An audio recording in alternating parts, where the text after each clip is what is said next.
Hey everyone, welcome back to the Triune Podcast. My guest for this episode is Deja Mcatee.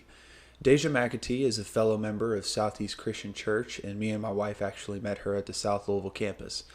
I first became aware of Deja Mcatee when I saw a story was written about her in the church newspaper. After reading that story, I realized that she had quite the testimony, and after me and my wife got to know her at church over the weeks, I finally invited her onto the show to share her testimony. Let me start off by saying that her testimony is one of hope and one of perseverance and one of redemption. It was really awesome getting to talk to Deja, and it was really brave of her to share her life and what she has walked through all up until this point, and how she has just discussed the road ahead and what that looks like, and the chapters that she's walked through, and how the Lord has basically been there for her the entire time, whether she's known it or not. Deja is a beautiful soul, and it was wonderful having her on the podcast. Deja regularly attends Southeast Christian Church, and she said that her mission now is to be a light for anybody that she meets and to bring hope to anybody that she encounters. So if you get the chance to meet Deja, you'll be better off for it, I promise. So thank you all for tuning in, and we will get to the episode. But before we do that, be sure to like and subscribe to the show. Follow us on Instagram and Facebook. Subscribe to us on YouTube. Listen to us on all the streaming platforms. And also, if you feel like supporting the podcast in any sort of way, there is a donation page on the podcast website, and then there is also a donation page on patreon.com/George Shadburn. You can sign up to give however much you want on a regular basis, or just a one-time donation, whatever you feel is deserving of your support. With that being said, thank you so much for listening. And also, just to give a little heads up, the future podcasts to come, there will still be a lot of guests. I've been thankful thus far to have the amount of guests come onto the show that have come on as of late. And another thing that's probably going to start happening too is, along with doing podcasts with my wife, talking about married life, family life, daily life, things like that, I will begin to do solo episodes as well, talking about world issues, talking about things that I believe our Christian community ought to take the time to examine. And that's pretty much most of the new developments that will be occurring. So with that being said, thank you all so much. Thank you all for tuning in. Thank you for supporting. Thank you for praying. Thank you for participating. This is, once again, a major passion of mine, and I really do hope that every episode that you listen to informs you, encourages you, and refreshes you. So thank you again for listening. Now let's get to the episode. This is Deja Mcatee, and this is the Triune Podcast.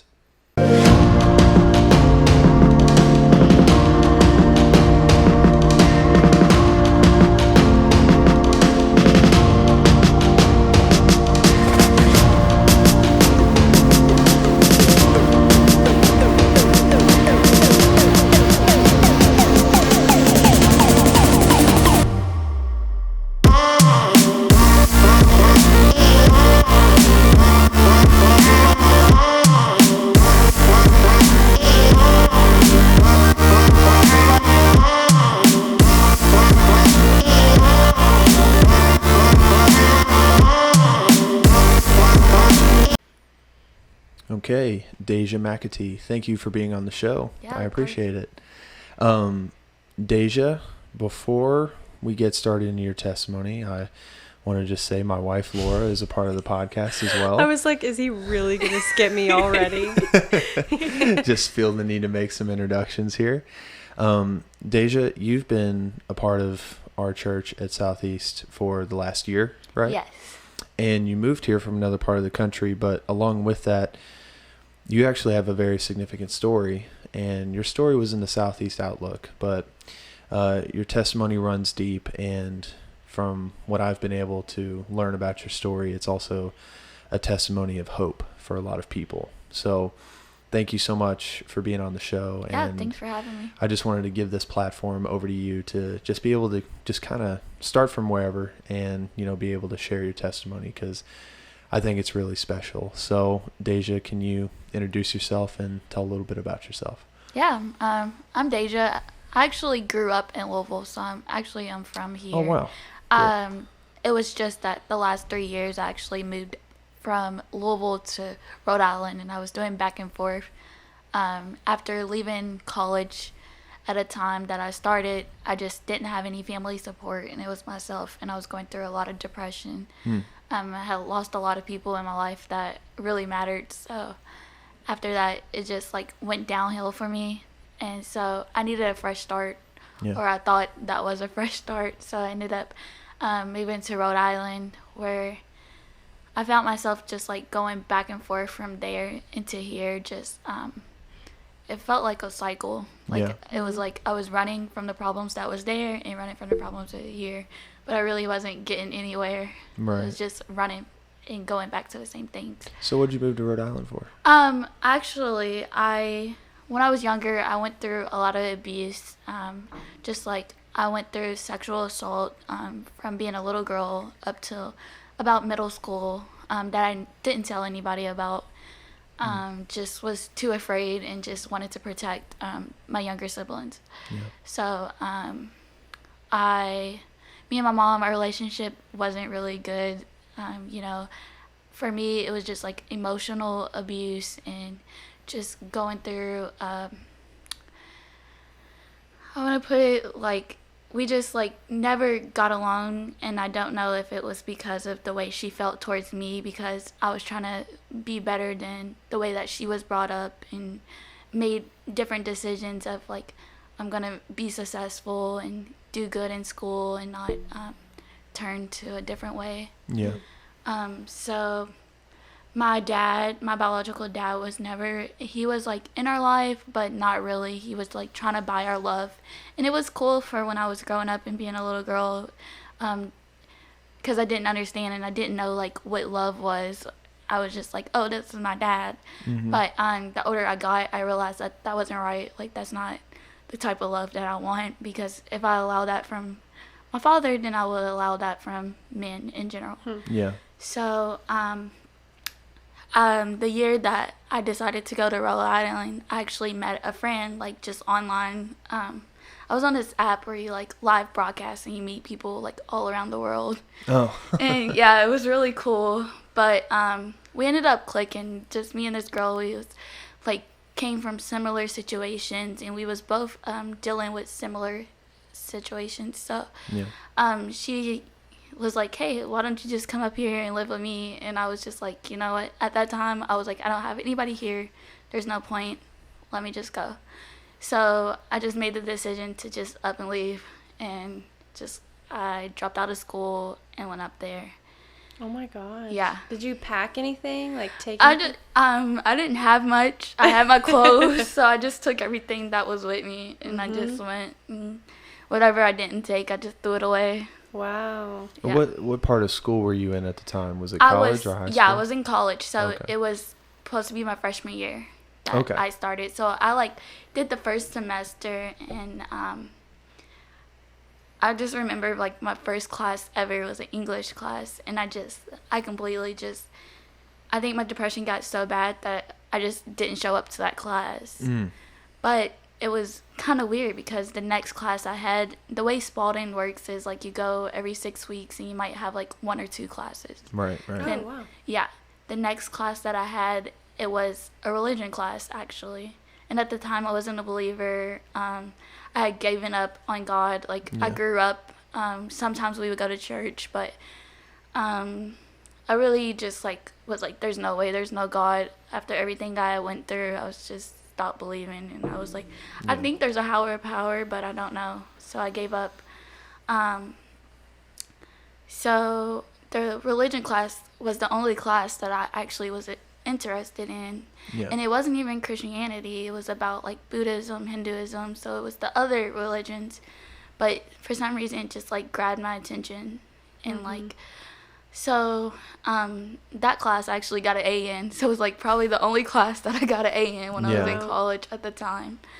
And I was just like, that was the only class that I wanted to go to. But once that class was over, it was back to like not having anything and just not caring. Yeah.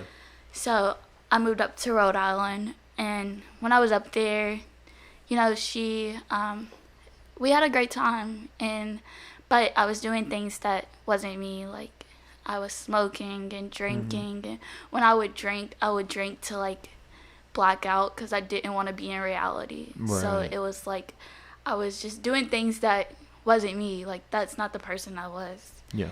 And so there was just one point in life where I just was like kept coming. I was like, all right, maybe I should go back home because times would get tough up there, and wasn't really able to do much because we both didn't have a car at the time. So I came home thinking that it would be better, but I ended up moving back into a situation where me and my mom just wasn't getting along, and it just wasn't working out. And so the last year that I actually went to Rhode Island, which was in 2019, I was up there, and it was around my birthday. So my birthday's March 20th, and March 16th, we decided, like, let's celebrate for my birthday. So we was drinking, and obviously, I just remember, I think I was having a good time at first, and everything starts good, but I think I completely, like, just whole mood changed, and I ended up FaceTiming my mom while in the middle of just, like, drinking, and I told her for the first time about the sexual assault that was going on. And she's, like, miles away, and she's, like, breaking down crying because she had no idea. And at that point, I don't recall. I just remember that I blacked out. Yeah. And I remember waking up 4 days later in the hospital. Wow. So apparently when I woke up in the hospital, they said that I had attempted suicide, and that I had took a bunch of prescribed medicine that I had from a car wreck recently. And so wow. Yeah. So while you did that while you were drinking. Yeah. That's crazy that you can make decisions like that and not remember. No. Wow. And they even said that I tried to jump out of, she lived on the 3rd floor, that I tried to jump out the bathroom window, I guess. Were people like trying to hold you back and stuff?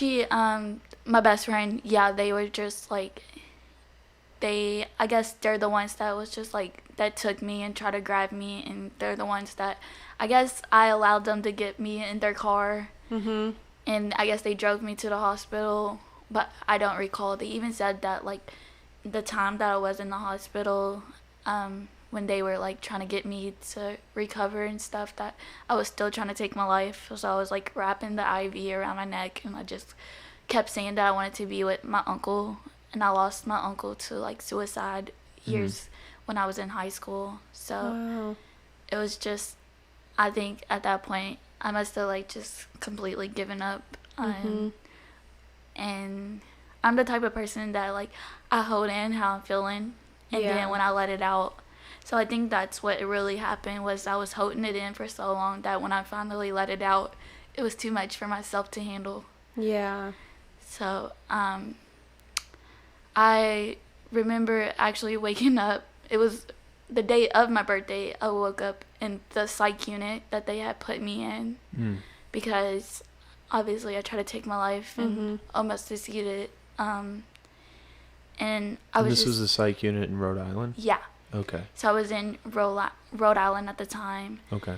And I just remember just waking up, and I was like, it was like I was a little kid again. Like, I was just lost. I didn't know where I was. It just felt like I was just looking around the room, and I was like, where am I? And I just felt like a younger version of myself again, just like being somewhere that I wasn't comfortable with. Yeah.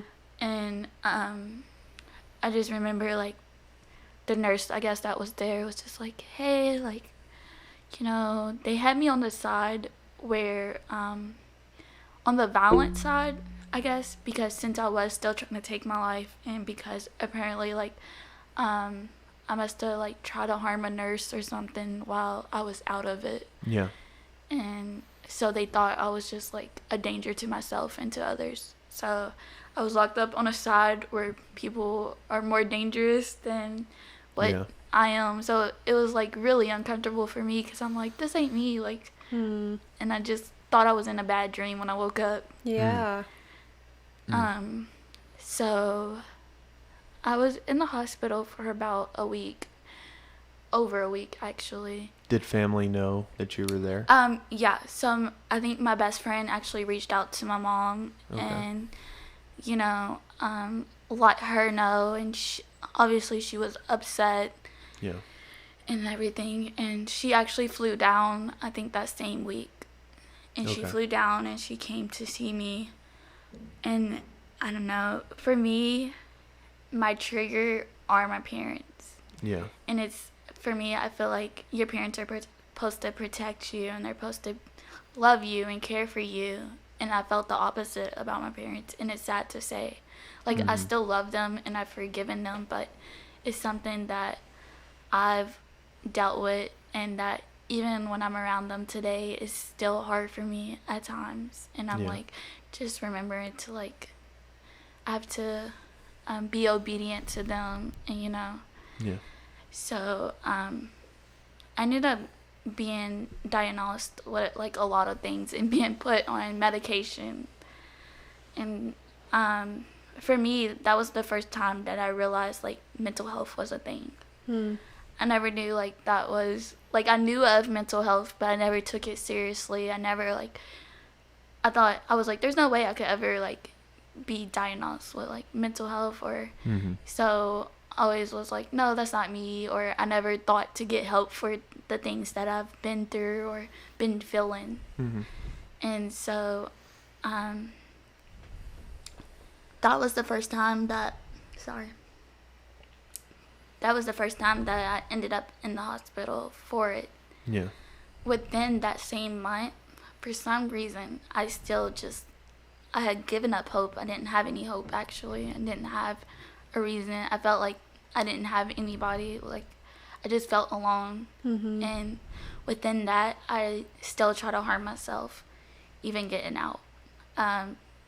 Ended up going to, like, a partial program where you take, like, day classes for, like, mental health and trying to work through it. But that was all overwhelming to me because it's, like, diving into the past, and that's not something that I wanted to do. Yeah. At the time, I'm like, no, like, the past happened. I didn't want to bring back up the pain that had been there. Yeah. And so it became overwhelming for me. And for me, when I get overwhelmed, I just, like, completely shut down. And so that's what happened. I shut down, and I believe I tried to harm myself 2 more times after that. I ended up into a different, like, psych unit at the time, and this was the last time that I ever went to the hospital because of this. And I just remembered that it was so different than the first one that I went to. It was more intense and more, like, serious. And I just remember I was like, I don't know what I'm doing here. And I just really just had no idea. And I just thought I was never going to get out of it. Yeah. And I remember, like, the lady was like, hey, like, it was my first day there. And she was like, hey, like, we have a library, which it was just, like, a shelf of, like, books that you can just pick a book, just for your time. And for me, I didn't want to be there. And I was just like, yeah, okay, but I'm just ready to go. I ended up just, like, looking through the books, and it was just, like, this black book that just, like, stuck out, and it was, like, not a fan. And I was like, not a fan? Not a fan of what? Yeah. And I just remember, like, just picking it up and just, like, reading the back of the cover, and I was just like, it was like, I don't know, something spoke to me right then. And at the bottom where, like, it tells you the price, it was like, from a pastor in Louisville, Kentucky. Yeah. And I was like, wait, what? Yeah, because And- you were in Rhode Yeah. Island when you saw this book. Yeah. Wow. And it's crazy because, like, that whole time I was just thinking, like, I was trying to make a decision, like, do I stay in Rhode Island or do I go back to Louisville? It's like, Oh, I wow. felt like I just was kept running, and I was like, I don't know where to be. Like, I don't know where I'm supposed to be. Like, and I just remembered that was my sign. And I was Yeah. like, I have to read this book. I don't know who this person is. And I just remember I read that book that whole day. Like, I finished the book in one Wow. day. That's how, like, I was just like, wow. Like, I wanted to know more. And obviously we couldn't have, like, computers or anything while we was at the hospital. So it was like this whole time I was just like, who is this person? Like, like Yeah. who's Kyle? Who's this Kyle Yeah, guy? Yeah. and what is this church? Like, I Yeah. was just wanting to know more, and I Yeah. was like, and then the whole time it just had me thinking, like, when I was younger, was I a follower? Like, when I was younger, I used to say that I was a Christian, but was I really a Christian? And it just Yeah. had me thinking. And I remember that the first time that I was in a psych unit, like, the people there, they came from many backgrounds. Like, most of them didn't have nowhere to go. They was homeless. And the one thing that they was doing was reading the Bible. Yeah. And me at the time, after I said I'm not a believer, like, and they would, like, try to get me to, like, read the Bible with them, and I'm like, no, I'm good. But I would just be sitting there doing a puzzle, and I would just be listening to them, and just Oh, wow. like, yeah. And it was just like something that they say, and then they would talk to me, and they'll be like, your story is gonna matter one day. And at the time, I'm like, yeah, no, I don't know what you mean by that. So I just, like, Wow. yeah, so it was just like everything was, like, coming together at once, and I was just like, I was just shocked. So And I just, the initial turning point basically was you found Not a Fan that was written by Kyle Idleman, and you found that while you were in a psych unit. yeah, Basically, you had been brought to a rock bottom area, and finding that book, it had initially piqued your interest. But what did the days and weeks and months look like after that? Did you stay in Rhode Island for a period of time, or what did it look like getting home? no, actually, that singing, like, literally the day that I got out, I remember just calling back home, and I said, I want to come home. And I was on a flight the next morning. Wow. Yeah. Wow. It was, I just knew. I knew that where I wasn't supposed to be where I needed to be. And I went, I left many of my stuff there that I still haven't even got. And, you know, it's stuff that I can, like, to me, like, I've always, like, been a simple person. And I'm like, whatever, like, God provides. And that's something that I've really just been, like, having on my heart, is that no matter what, like, He'll provide. Like, you don't need anything. The only thing you need is Him. So that same, the next day I went home.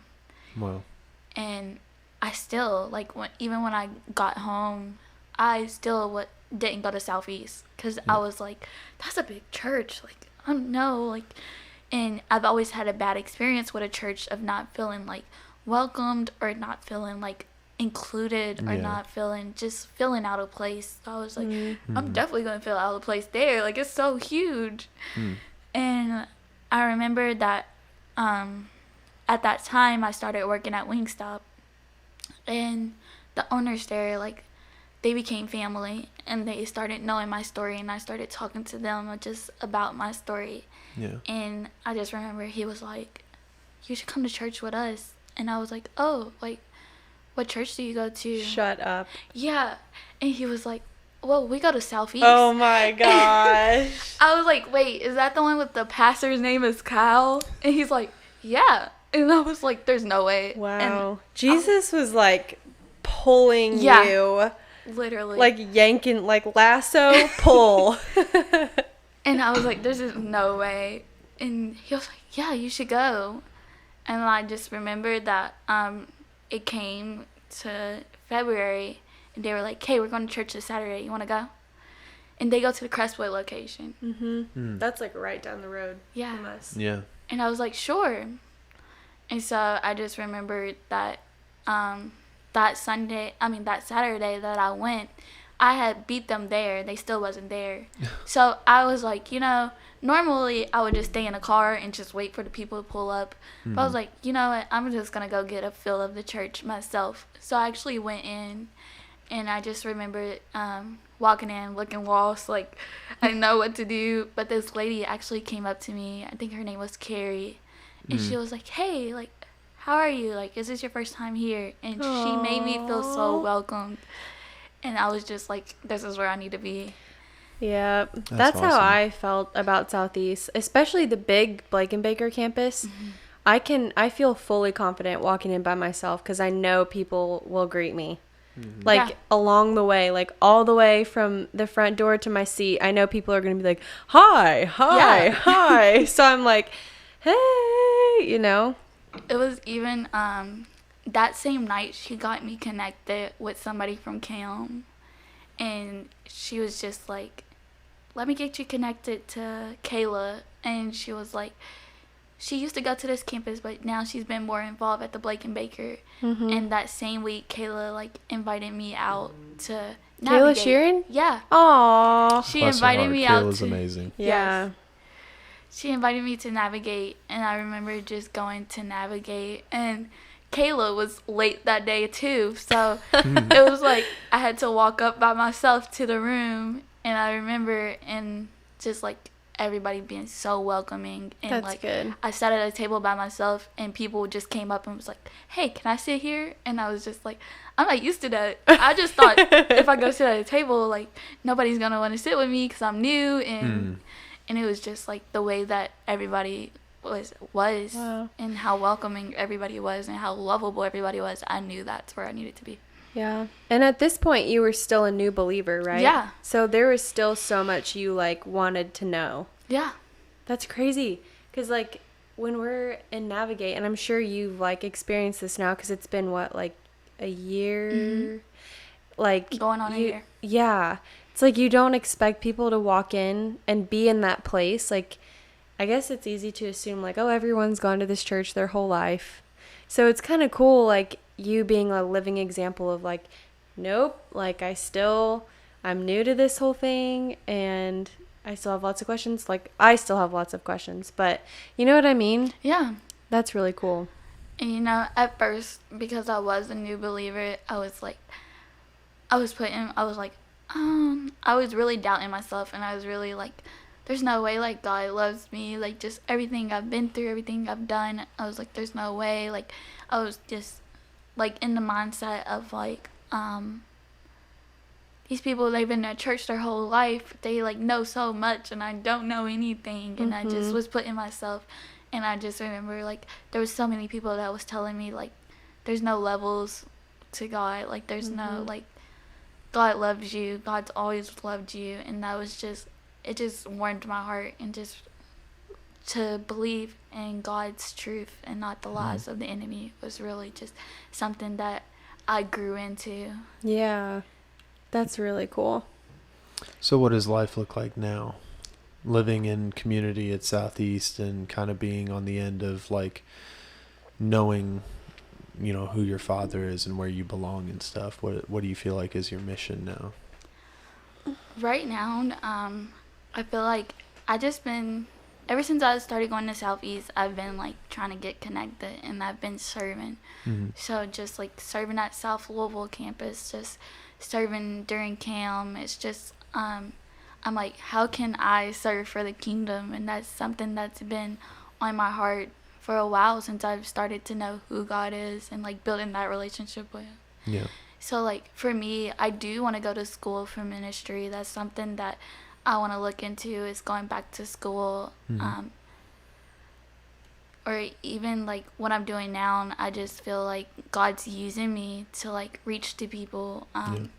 And I've always said that I want to help people who also feel alone and feel like there's no way like there's somebody out there that loves me. And I'm like, there is. Yeah.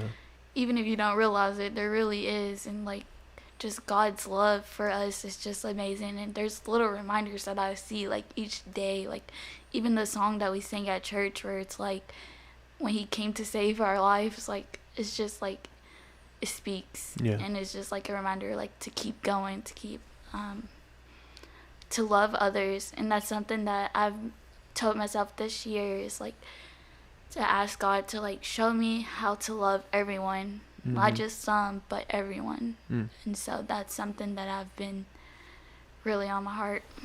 If I could ask you, like, this would be real personal, but what are some of the lies that you like had to figure out, like, that the enemy was telling you, that allowed you to like finally kind of realize that like God was for you? And I guess the way that I should probably actually phrase this is like, what are some of the lies that you've had to shed away like over this time? Yeah, you know, something that I've dealt with, the main thing that I dealt with was because God did say, wait until you're married to have sex. And that's something that for the longest, even though like it was taken away from me as a young girl, but even when I got older, I really didn't follow by that. And so it was a lie that since that's already been taken away, that I can't be loved by God, or that I won't be accepted by God. And so that was like the biggest lie that I was battling, is like that I didn't deserve his love. And so just even my community just reminding me that our sins are forgiven and everything that we went through, even though it wasn't my fault. And just remembering that it wasn't my fault, because I think for the longest, like, I put so much blame on myself and was like, this happened to me because I've done this, or not really knowing why it happened to me. And just remembering his truth. Yeah. I think that's the biggest thing. You know, I wanted to say, like, there's a lot of people that have their specific story of adversity in their life, or their specific testimony on their rock bottom. And I think it's a 1 in a million person to see, you know, somebody like who would, you know, you said it's just, this isn't me, but here you are, you've ended up in a psych ward, you know, you've ended up in a place where a lot of trauma from your childhood finally built up to where like this was something that wasn't able to be confronted anymore, or not, like, wasn't able to be, like, you know, bottled up and pushed away, and it led you to this breaking point. And for me, and for, you know, a lot of people in my community, that's not a rock bottom that you hear about that often. And what I observe, like, from this testimony is that it's a real beacon of hope for people who feel like they've gone too far, or they're beyond saving, or it you know, whatever the reason could be. It's truly like a real story of hope for me when somebody, especially, like, how old are you? I'll be 24 next month. I mean, you're still a kid, you know? Like, I mean, we're 26 and, like, we're still figuring everything out. We're I'm only not 2 saying, years older. I know, but I'm not saying, like, we're esteemed adults or anything like that. Yeah. But I mean, you know, we're obviously still figuring stuff out. But it's sometimes, like, you'll hear testimonies from adults, right? From people who are in their 40s after a lifetime of just this, and then they finally get it. But then every now and then there is somebody who is in the most impacted years of their life, you know, like these years right now will be really where you kind of set the tone for the rest of your life, statistically speaking. And you got brought to a point where this was foreign to most people, and definitely foreign to you, and Jesus met you in that place. And I think that's really just, I mean, I think anybody who has time to hear your story would benefit from it greatly, like, knowing, like, there literally isn't a place that, like, Jesus can't reach to find you. And I think that your journey, like going into the future, bringing people hope in that way, combating the lie from the enemy that they are in fact not alone, is it's kind of like this thing where it breaks my heart a little bit, because I've heard, testimonies unique from yours or unique from mine, and it breaks my heart that people have to go through this stuff. But what I just want to encourage you with is that now that you've been there, and now that you have experienced that, and that is a world that you're familiar with,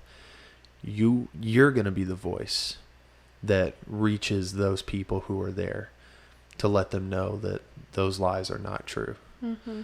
Because I haven't been there. I haven't experienced that. I don't know that pain. And it would be hard for me to be able to sit next to somebody who has, and to say, hey, look, I just want to encourage you. I want to let you know this isn't true. I want to let you know that you are loved and stuff. And it may help. It may do some good. But for somebody to come alongside them who's been like, I have in fact walked this path, I want you to know, here's what's on the other side. If you let me introduce you to Jesus, Yeah. That's something that's always stuck with me for the last couple weeks. Cal said, it's like, our story is not for us, it's for others. Like, we're a part of a bigger story. Just like what you're talking about, that God found me at like the lowest point of my life, and it's like remembering that he created the mountains and the valleys, and he's at both. So like, for people to like be walking at their low, and just to remember that like, you're not always going to be at your low. Yeah. Yeah. It's like, for me, it's like pushing through it. There's days that I still battle with, that I still have to push through and remind myself of God's truths. And I can say that for everyone. Like, we all go through that. We're at different times in life where we just are at our lowest. But just remembering, like, it's not always going to be low. Yeah. And so that's something that's really been on my heart. Yeah. I think it's really cool how God, like, used your rock bottom and used what you couldn't hold in yourself to, like, chase you in a way. Like, he kind of, like, just saw an opportunity, like, oh, Deja's breaking down. I'm going to grab her now. Because sometimes I feel like we do run, and we take the opportunities to run, and we're just distracting ourselves. So whether we're actually physically running to another state, or we're doing things every day that really imply we're running from something, we're filling our time and our mind and our emotions with stuff, and we're just distracting ourselves. But like, you got to a point where you couldn't outrun what was like locked inside of you, that because we're not created to endure trauma like that. And so what I see is that like, God knew it was like a ticking time bomb, kind of like, she's not going to be able to outrun this, and I'm going to catch her when she falls. And so I see that like, when you absolutely couldn't keep up with it anymore, he used that. And so it's cool because you weren't chasing him at all. No. You were like, I was going away going from him. the opposite way. And then he was like, okay, now that you literally have nothing else and you can't run anymore, I will speak, because I know you'll actually listen. So it's really cool how he uses that, and how he knows, like, how patient he is. Like, his timing is perfect, and he's so patient, and he just used every single opportunity he could for your heart to like accept him. And you were very receiving, I would say, like, for you to notice those things and like see that book and like be curious, like you were ready. Like, your heart really opened up, and you were just like, okay, if this God is real, like, I want to know. It's crazy because for me, I feel like people ask all the time, like, oh, if you can go back and change one thing, like, what would you change? And I always tell them, I wouldn't change a thing. Like, if everything, like, even through the trauma and everything, if everything didn't play the way that they did, I wouldn't be the person I am today, and I wouldn't be here today. And so, like, I have no regrets about my past or my life. It's the past happened, and it's like now working on the present and the future, on what's next. And so that's something like, recently I got asked, like, what was the one thing about Kyle's book that, like, grabbed you and made you? And, like, I was just like, oh, the people's story, because I didn't remember the book. It was like I had read it and it did what it needed at the time, but I couldn't tell you. I was like, I don't know. And I just remembered that recently I went to the bookstore with my best friend, and I was looking, and his book was there, Not a Fan. And I was like, I should really read that book now, just to know, like, what really brought it. And so, like, at one bookstore, it was like a higher price, and I was like, I'll just wait and get it next time. And we went to I think we went to a different bookstore, and it was like $7, and I was like, I'll just wait. And my best friend was like, this book is $2 right here, it's on clearance. And I was like, okay. The And Not I a was Fan like, book? yeah. So Oh, it was wow. like, all right, God's telling me I need to read this book. Again. Seriously. Yeah. So I just, like, picked it up recently and read it, and I just remembered that just the way Kyle was, like, being honest at the beginning, and like, hey, like, you might not like this, but this is what you need to hear. And I was just like, that's what it was. Yeah. It was like just actually like him being like honest and truthful, and like, you're probably this person, but you need to be this person. And I'm like, that's what it was. That's Wow. cool. I mean, that's what we need is truth. Like, we're not really saved unless someone tells us the truth. And a lot of times it's not comfortable. It's not what we want to hear, but it's exactly what we need to make that transformation in our life. So I appreciate it when people tell me the truth. Like, even though it hurts, I actually feel loved, because I'm like, wow, they were bold enough to tell me that, and they weren't afraid that, like they were going to offend, like, they weren't afraid to offend me. I feel loved when people are like that. Yeah. Because it makes me feel more comfortable around them, because they're not tiptoeing around me. I'm not tiptoeing around them. Like, if you just straight up tell me the truth, I'm like, okay, this person is awesome. Yeah. Drew, you do that to me a lot. I do. But and I don't actually, like, I I was already about love to you. say, So like, when you tell me the truth, that's sometimes not true. Because I tell you the truth all the time. And I sleep on the couch for it. No, I'm just kidding. whatever.